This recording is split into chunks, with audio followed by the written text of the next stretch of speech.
Chapter 1। हम में से ज्यादातर लोग एक फादर के अंडर बड़े होते हैं और उनसे सीखते हैं, लेकिन रिच डैड पुअर डैड के ऑथर रॉबर्ट कियोसाकी की लाइफ हमसे थोड़ी डिफरेंट है। वो अपने दो फादर्स के अंडर बड़े हुए थे। एक थे उनके खुद के फादर, जिन्हें उस बुक में अपना पुअर डैड कहते हैं, और दूसरे उनके फ्रेंड माइक के फादर, जिनके साथ वो काफी वक्त गुजारते थे। उन्हें इस बुक में वो अपना रिच डैड कहते हैं। उनके पुअर डैड बहुत ज्यादा पढ़े लिखे थे। उन्होंने पीएचडी किया था और फिर स्कॉलरशिप पे एडवांस स्टडीज भी की, जबकि उनके रिच डैड ने कभी 8वीं क्लास भी पास नहीं की थी। दोनों डैड्स अपने कैरियर में बहुत सक्सेसफुल थे, लेकिन उनके पुअर डैड के साथ हमेशा पैसों को लेकर प्रॉब्लम रहता था, जबकि उनके रिच डैड शहर के सबसे अमीर आदमियों में से थे। पुअर डैड ने मरने से पहले अपनी फैमिली के लिए बिल्स छोड़े, जबकि रिच डैड ने अपनी फैमिली के लिए मिलियंस ऑफ डॉलर्स छोड़े। दोनों डैड्स की सोच बहुत ही अलग थी। जैसे पुअर डैड कहते थे कि पैसों से प्यार ही सारी बुरे कामों की जड़ है, जबकि रिच डैड कहते थे कि पैसे ना होना सारे बुरे कामों की जड़ है। पुअर डैड कहते थे कि पढ़ाई करो, डिग्री लो और एक अच्छी जॉब ढूंढो, जबकि रिच डैड कहते थे कि पढ़ाई करो ताकि तुम आगे जाके एक अच्छी कंपनी बाय कर सको। पुअर डैड जॉब्स करने पर फोकस करते थे, जबकि रिच डैड सोचते थे कि वो कैसे दूसरों को जॉब्स दे सकते हैं। उनके पुअर डैड हमेशा कहते थे कि मैं कभी अमीर नहीं बन सकता, जबकि उनके रिच डैड हमेशा अपने आप को रिच बुलाते थे। इवन जब उनकी फाइनेंशियल कंडीशन बिल्कुल खराब ही क्यों ना हो, तब भी वो अपने आप को रिच ही बुलाते थे। कभी ये नहीं सोचते थे कि वो पुअर हैं या किसी से कम हैं। इसका रीजन ये है कि हम जैसा सोचते हैं हमारी जिंदगी में वैसा ही होता है। दोनों डैड्स एजुकेशन को भी बहुत मानते थे, लेकिन अलग अलग चीजें पढ़ते थे। एक डैड अच्छी जॉब्स के लिए पढ़ते थे और दूसरे डैड अमीर बनने के लिए पढ़ते थे। पुअर डैड कहते थे कि मैं ये अफोर्ड नहीं कर सकता, मैं वो अफोर्ड नहीं कर सकता, जबकि रिच डैड को जब कुछ चाहिए होता था तो वो सोचते थे कि मैं ये कैसे अफोर्ड कर सकता हूँ। रिच डैड का मानना है कि अमीर बनने के लिए आपका दिमाग तेज होना चाहिए, और तेज दिमाग के लिए आपको अपने दिमाग को चलाना होगा। आपका दिमाग जितना चलेगा वो उतना ही तेज होता जाएगा। जब आप खुद से किसी प्रॉब्लम का सोल्यूशन निकालते हो, कुछ आइडिया सोचते हो, तो इससे आपके ब्रेन मसल्स स्ट्रांग होते हैं। ये कह देना कि मैं अफोर्ड नहीं कर सकता, वो कहते थे कि ये कहने से आपका दिमाग बंद हो जाता है और कुछ सोचेगा नहीं। दिमाग को तेज करने के लिए उसे चलाया करो। आपका दिमाग जितना चलेगा आप उतने ही अमीर बन सकोगे। रॉबर्ट उस टाइम पे बहुत ही छोटे थे और उन्हें समझ नहीं आ रहा था कि वो दोनों फादर्स में से किसकी सुने। प्रॉब्लम ये था कि रिच डैड उस वक्त रिच नहीं थे, बस उनकी सोच पुअर डैड से अलग थी। वो हर चीज पुअर डैड से डिफरेंटली करते थे, और इसी वजह से फिर वो आगे जाके इतना अमीर भी बने। हमारे जो स्कूल्स हैं वो हमें अच्छा डॉक्टर, लॉयर और बैंकर तो बनाते हैं, लेकिन स्कूल में ये नहीं सिखाया जाता कि अमीर कैसे बनते हैं। इसके बारे में बच्चों को घर में सिखाया जाता है। रिच लोग बचपन से ही अपने बच्चों को इस बारे में एजुकेशन देते हैं, जो कि ऑथर ने भी अपने रिच डैड से सीखी, और आज आप इस बुक समरी से सीखेंगे। ये भी याद रखना कि अगर पैसों से ज्यादा कोई इंपॉर्टेंट चीज है तो वो है नॉलेज। अगर आपको ये पता होगा कि आप किस तरह पैसे बना सकते हो, तो ये चीज आपके बहुत काम आएगी। पैसा आने जाने वाली चीज है, लेकिन नॉलेज आपके पास हमेशा रहेगी। तो चले शुरू करते हैं। चैप्टर 2। रॉबर्ट को बचपन से ही अमीर बनने का बहुत शौक था। वो और उनके फ्रेंड माइक एक ही स्कूल में पढ़ते थे और काफी टाइम एक साथ गुजारते थे। एक दिन ऑथर ने अपने पुअर डैड से पूछा, डैड आप अमीर क्यों नहीं हैं? तो उनके डैड ने उनसे कहा कि वो इसलिए अमीर नहीं है क्योंकि वो एक स्कूल टीचर हैं और उन्हें इसके बारे में ज्यादा नॉलेज नहीं है। फिर पुअर डैड ने रॉबर्ट और माइक से कहा कि वो दोनों माइक के फादर के पास जाएं और उनसे पैसों के बारे में सीखें। माइक ने पूछा, मेरे फादर क्यों, वो तो रिच नहीं है? तो इसमें पुअर डैड ने कहा कि उनका और माइक के फादर का एक ही बैंकर है, और बैंकर माइक के फादर की बहुत तारीफ करता है। उनका मानना है कि माइक के फादर कुछ ही टाइम में बहुत पैसे वाले होंगे। रॉबर्ट और माइक ने डिसाइड किया कि वो माइक के फादर के पास जाएंगे और उनसे सीखेंगे कि अमीर कैसे बनते हैं। माइक के फादर, जिन्हें इस बुक में ऑथर रिच डैड कहते हैं, वो काफी बिजी रहते थे। उनके कुछ वेयर हाउसेस थे, कुछ स्टोर्स थे, एक कंस्ट्रक्शन कंपनी थी और 3 रेस्टोरेंट्स थे। उन्हें इतना टाइम नहीं मिलता था, लेकिन फिर भी उन्होंने रॉबर्ट से मिलने के लिए एग्री कर लिया। जब रॉबर्ट माइक के घर गए तो उन दोनों को थोड़ा वेट करना पड़ा, और फिर जब फाइनली वो रिच डैड से मिले तो रिच डैड ने उन्हें एक ऑफर दी। ऑफर ये थी, रिच डैड ने कहा कि उन्हें क्लासरूम स्टाइल में नहीं सिखाएंगे। रॉबर्ट और माइक को उनके लिए काम करना पड़ेगा उनके स्टोर पे, और बदले में वो उन्हें 1 घंटे के 10 सेंट्स देंगे और रिच बनना सिखाएंगे। रॉबर्ट और माइक ने ऑफर एक्सेप्ट कर ली और फिर हर सैटरडे रिच डैड के स्टोर पे काम करते। वो वहां जाके सफाई वगैरह करते थे। रॉबर्ट और माइक की यही रूटीन चलती रही और काफी दिनों तक उन्होंने यही किया। 4 हफ्ते बाद रॉबर्ट इस रूटीन से थक चुके थे, क्योंकि ना तो उन्हें इस काम के बहुत अच्छे पैसे मिल रहे थे और ना ही रिच डैड उन्हें कुछ सिखा रहे थे। उन्होंने 4 हफ्तों से रिच डैड को देखा तक नहीं था। रॉबर्ट ने माइक से कहा कि वो ये काम छोड़ रहा है।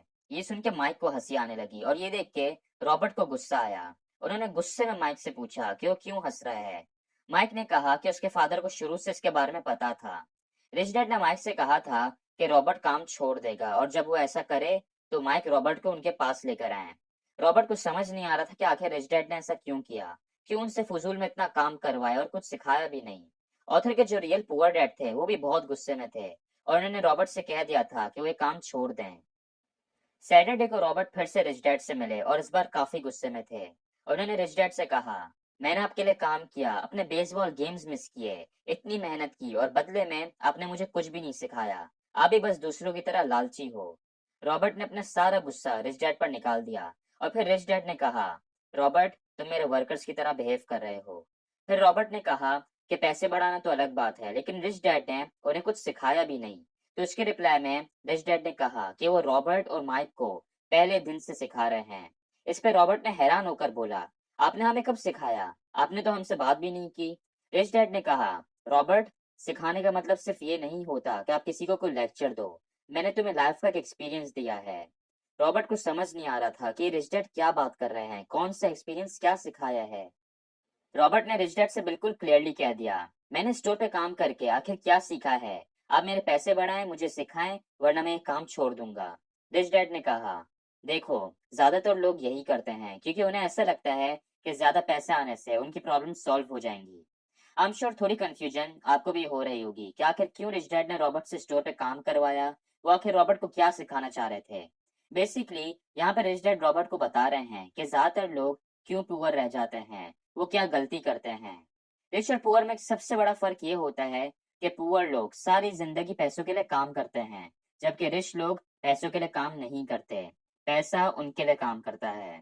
इसे और एक्सप्लेन करने के लिए मैं आपको आगे से एग्जाम्पल भी दूंगा कि कैसे रॉबर्ट और माइक ने इस लेसन को अप्लाई किया। रिच डैड रॉबर्ट और माइक को बताना चाहते थे कि पुअर लोग पूरी लाइफ क्या करते हैं और इसीलिए उन्होंने उनसे स्टोर पे काम करवाया। पुअर लोग पूरी लाइफ किसी और के लिए काम करते हैं और फिर कहते हैं कि उन्हें ज्यादा सैलरी चाहिए। उन्हें ऐसा लगता है कि ज्यादा सैलरी से उनकी प्रॉब्लम सॉल्व हो जाएंगी, लेकिन ऐसा होता नहीं है और इसका रीजन मैं आपको बताता हूँ। मान लो तीन भाई हैं जिनकी नई नई शादी हुई है और वो सारे एक ही एरिया में रहते हैं। अब देखा जाए तो उनके खर्चे एक जितने होने चाहिए क्योंकि सब एक ही एरिया में रहते हैं और तीनों पे सिर्फ अपनी वाइफ्स की रिस्पॉन्सिबिलिटी है। लेकिन क्या तीनों हर महीने एक जितने पैसे खर्च करते होंगे? बिल्कुल नहीं। तीनों में से जो भाई सबसे ज्यादा कमाता होगा, चांसेस हैं कि वो भाई सबसे ज्यादा खर्च भी करता होगा, और जो सबसे कम कमाता होगा वो सबसे कम खर्चा करता होगा। सबकी जरूरत एक जितनी है, लेकिन फिर भी सब खर्चा अपनी इनकम के हिसाब से करते हैं। आप ही मुझे बताओ, अगर आपकी इनकम डबल कर दी जाए तो आप अपने खर्चे नहीं बढ़ाओगे? बिल्कुल बढ़ाओगे। आप ज्यादा बड़े रेस्टोरेंट्स में जाओगे, छोटी मार्केट्स के बजाय बड़े मॉल्स में जाओगे। रिच डैड रॉबर्ट को वही समझाना चाह रहे थे कि ज्यादातर लोग इस जाल में फंस जाते हैं। सबसे पहले तो रिच डैड ने रॉबर्ट से काम करवाया ताकि उसे पता चले कि पुअर लोग सारी जिंदगी क्या करते हैं। इसके बाद जब रॉबर्ट ने अपनी पे बढ़ाने की बात की तो रिच डैड ने उसे रैट रेस के बारे में बताया। ये वही जाल है जिसके बारे में अभी मैंने आपको बताया, मतलब अपनी सैलरी के साथ अपने एक्सपेंसेस का बढ़ना। अब आप सोच रहे होंगे कि भाई ये क्या कह रहे हैं। जाहिर सी बात है कि अगर सैलरी बढ़ेगी तो प्रॉब्लम्स कम होंगी, हम आराम से अपने खर्चे पूरे कर सकेंगे, टाइम पे बिजली का बिल जमा करवाएंगे, स्कूल फीस देंगे। देखो इस तरह शुरू में तो आपको ऐसा लगेगा कि सैलरी बढ़ने से आपकी प्रॉब्लम्स कम हो रही हैं, लेकिन कुछ ही टाइम में आप वही प्रॉब्लम्स फिर से फेस करोगे। मैं आपको एग्जाम्पल समझाता हूँ कि रैट रेस क्या है और क्यों आपकी सैलरी बढ़ने से आपकी प्रॉब्लम सॉल्व नहीं होंगी। मान लो एक फैमिली है जिसमें हस्बैंड वाइफ और दो बच्चे रहते हैं। अब हस्बैंड एक नॉर्मल सी जॉब करता है, बच्चे स्कूल जाते हैं, वाइफ घर के काम करती है। हस्बैंड का एक दिन प्रमोशन होता है और सैलरी बढ़ जाती है। इसी खुशी में वो अपनी बीवी को कोई ज्वेलरी ला कर देता है और बच्चों को प्ले स्टेशन ला कर देता है। अब प्ले स्टेशन से हर महीने का इलेक्ट्रिसिटी बिल बढ़ जाता है। इसके अलावा उसकी वाइफ डिमांड करती है कि वो घर में एसी भी लगवाएं, जिसमें हस्बैंड अपनी सारी सेविंग्स खर्च कर देता है और एसी लगवा के दे देता है। इससे फिर इलेक्ट्रिसिटी का बिल और बढ़ जाता है। एक बार फिर हस्बैंड वहीं आ गया जहां वो पहले था और मुश्किल से अपने खर्चे पूरे कर रहा है। कुछ सालों बाद उसने अपनी कंपनी में और सक्सेस अचीव किया और उसकी इनकम बहुत बढ़ गई। फिर बच्चों की स्कूल खत्म हुई और उनके कॉलेज एडमिशन का टाइम आ गया। अब उसने सोचा कि उसके बच्चे किसी अच्छे कॉलेज में पढ़ें और उसने महंगे कॉलेज में एडमिशन करवा दिया। बच्चों की पॉकेट मनी भी बढ़ानी पड़ी। हम में से ज़्यादातर लोगों की लाइफ ऐसी ही है। सैलरी के साथ हमारे एक्सपेंसेस भी बढ़ते रहते हैं। इसी को रैट रेस कहते हैं। सबसे पहले आप डर की वजह से काम करते हैं। आपको डर होता है कि अगर आप काम नहीं करेंगे, ऑफिस नहीं जाएंगे, तो आपके खर्चे नहीं चल पाएंगे। एक बार आपके हाथ में इनकम आती है, फिर आपको नई नई चीजें दिखती हैं, जैसे नए कपड़े, बाहर का खाना, मॉल में जाना। ये लाइफ इसी तरह चलती रहती है। अब ऐसा नहीं है कि सैलरी बढ़ने से आपको बिल्कुल फायदा नहीं होगा, फायदा होगा। लेकिन फायदा उसी वक्त होगा जब आप उस एडिशनल इनकम को सेव करें और फिर उसे सही जगह यूज करें। अगर उस इनकम से आप अपने खर्चे ही बढ़ा लेंगे तो आप रैट रेस का हिस्सा हैं, और रैट रेस वाले लोग कभी अमीर नहीं बन सकते, हमेशा टेंशन में जिंदगी गुजारेंगे। आप ये भी सोच रहे होंगे कि यार ये क्या बात हुई, अमीर लोग क्या नया घर नहीं लेते, नई गाड़ियां नहीं चलाते? बिल्कुल चलाते हैं, और वो भी खर्चे करते हैं। लेकिन उसका भी एक सही तरीका होता है, सही वक्त होता है, जिसके बारे में हम नेक्स्ट चैप्टर में बात करेंगे। इस चैप्टर से आपने दो बातें सीखनी है। पहली, रैट रेस के इस जाल से बचना है। अगर आपकी सैलरी बढ़ रही है तो उससे अपने खर्चे ना बढ़ाओ, बल्कि उसे सेव करो। और फिर उस इनकम से क्या करना है वो मैं आपको नेक्स्ट चैप्टर में बताऊंगा। दूसरा लेसन, अमीर लोग पैसों के लिए काम नहीं करते, पैसा उनके लिए काम करता है। रॉबर्ट और माइक ने इस लेसन को कैसे अप्लाई किया, अब ये मैं आपको बताता हूँ। उस टाइम पे बच्चे कॉमिक बुक्स बहुत पढ़ते थे, और माइक और रॉबर्ट ने देखा कि बहुत से डिस्ट्रीब्यूटर्स जब कॉमिक बुक्स पुरानी हो जाती थी तो उन्हें फेंक देते थे। रॉबर्ट और माइक ने उन डिस्ट्रीब्यूटर्स से बात की कि वो कॉमिक बुक्स उन्हें दे दें। डिस्ट्रीब्यूटर्स ने उनसे कहा कि वो उसी शर्त पे उन्हें कॉमिक बुक्स देंगे अगर वो उन्हें रीसेल ना करें। माइक और रॉबर्ट ने उनकी शर्त मान ली, और माइक के घर में जो बेसमेंट था वहां पे एक लाइब्रेरी खोल ली। वहां पे बच्चों को 10 सेंट्स पे करने होते थे, और फिर 2 घंटे में वो जितनी चाहे कॉमिक बुक्स पढ़ सकते थे। उन्होंने माइक की छोटी बहन को एज अ लाइब्रेरियन हायर किया और उससे वीकली $1 पे करते थे। मैं ये बता दूं कि 1956 की बात है, और जिस टाइम पे रॉबर्ट और माइक ने लाइब्रेरी खोली थी उस टाइम पे वो रिच डैड के स्टोर पे भी काम करते थे, और इस बार उन्हें कुछ भी नहीं मिल रहा था। रिच डैड चाहते थे कि रॉबर्ट और माइक पैसों के लिए काम ना करें, वो कुछ ऐसा सोचें, कुछ ऐसा करें जिससे पैसा उनके लिए काम करे, और उन दोनों ने कर दिखाया। उन्हें लाइब्रेरी में काम नहीं करना पड़ता था, लेकिन फिर भी वो पैसे अर्न कर रहे थे। उन्होंने माइक की सिस्टर को हायर किया हुआ था और उससे पैसे दे रहे थे। इन अदर वर्ड्स, पैसा उनके लिए काम कर रहा था और उन्हें और ज्यादा पैसा कमा के दे रहा था। इसलिए आप भी सोचें कि पैसा किस तरह आपके लिए काम कर सकता है, आप कैसे सही जगह पैसे इन्वेस्ट कर सकते हैं। कोई आइडिया निकालें, थोड़ी रिसर्च करें, या किसी एक्सपीरियंस बंदे से पूछें जिसमें पैसा आपके लिए काम करे। चैप्टर 3। 1923 में एक मीटिंग हुई थी। इस मीटिंग में उस टाइम के सबसे अमीर और पावरफुल लोग आए थे। इनमें थे चार्ल्स स्क्वाब, जो उस टाइम पे स्टील कंपनी के प्रेसिडेंट थे। सैमुअल इंसुल, जो सबसे बड़ी यूटिलिटी के प्रेसिडेंट थे। हावर्ड हॉब्सन, जो सबसे बड़ी गैस कंपनी के प्रेसिडेंट थे। लियोन फ्रेजर, जो एक बैंक प्रेसिडेंट थे। Richard Whitney, New York stock exchange के प्रेसिडेंट। इसके अलावा इस मीटिंग में थे इवर क्रूगर, अर्थर कॉटन, जेसी लिवरमोर और एल्बर्ट फॉल। ये सारे लोग उस टाइम के सबसे अमीर आदमी थे। इस मीटिंग में 25 साल बाद इन सब की ये हालत थी। चार्ल्स स्कॉप की डेथ हो गई, और जब उनकी डेथ हुई तो उनके पास एक भी पैसा नहीं था। यहाँ तक कि अपनी जिंदगी के आखिरी 5 साल उन्होंने कर्जा लेकर गुजारी। ईवर क्रूगर और अर्थर कॉटन, ये दोनों भी जब मरे तो उनके पास एक भी पैसा नहीं था। रिचर्ड वाइटनी और एल्बर्ट फॉल दोनों जेल से छूटे थे। फ्रेजर और लिवरमोर दोनों ने सुसाइड कर ली। सवाल ये कि आखिर इनके साथ क्या हुआ था। ये मीटिंग 1923 में हुई थी, और 1929 में यूएसए की इकोनॉमी क्रैश हो गई थी और बहुत से लोग रास्ते पे आ गए थे। ये नुकसान बाकी लोगों के साथ साथ इन अमीर लोगों को भी हुआ था, और इससे इनकी जिंदगी पे बहुत फर्क पड़ा। अब ये सारे तो बहुत ज्यादा अमीर लोग थे, लेकिन इनके साथ जो हुआ वो बहुत से लोगों के साथ होता है। बहुत से ऐसे बॉक्सर्स और स्पोर्ट्समैन हैं जिनके पास एक टाइम पे मिलियंस होते हैं, लेकिन फिर कुछ ही सालों में उनके पास एक भी पैसा नहीं बचता और वो नॉर्मल सी जॉब्स कर रहे होते हैं। बहुत से ऐसे पुअर और मिडिल क्लास लोग हैं जिन्हें लॉटरीज लगती हैं और उनके पास बहुत पैसा आ जाता है, लेकिन फिर एक वक्त आता है जब उनकी वही पहले जैसी हालत हो जाती है। ऐसा इसलिए होता है क्योंकि लोग पैसों पे बहुत ज्यादा फोकस करते हैं, जबकि ऑथर एडवाइस करते हैं कि आप पैसों पे नहीं, अपनी फाइनेंशियल एजुकेशन पे फोकस करो। फाइनेंशियल एजुकेशन का मतलब है कि आपको अपने पैसा ग्रो करना आना चाहिए, उसे संभालना आना चाहिए। अगर आपके पास पैसा है और फाइनेंशियल एजुकेशन नहीं है, तो फिर वो पैसा आपके पास ज्यादा टाइम तक नहीं रहेगा। बहुत से लोग ऑथर से पूछते हैं कि वो कैसे स्टार्ट ले सकते हैं, कैसे मिलियनर बन सकते हैं, फाइनेंशियली फ्री हो सकते हैं। उन सबको ऑथर वही बताते हैं जो उनके रिच डैड उन्हें बताते थे। वो कहते हैं कि अपनी फाइनेंशियल एजुकेशन पे फोकस करो। ये जो फाइनेंशियल एजुकेशन का सब्जेक्ट है, ये आप एक बार में नहीं सीखते, इसे सारी जिंदगी सीखते रहते हैं। इसके लिए पैसों से रिलेटेड बुक्स पढ़ो, अमीर लोगों से सीखो, सेमिनार्स अटेंड करो। ये सब्जेक्ट सिर्फ पढ़ के नहीं सीखा जाता, बल्कि आपको एक्शन भी लेना होगा।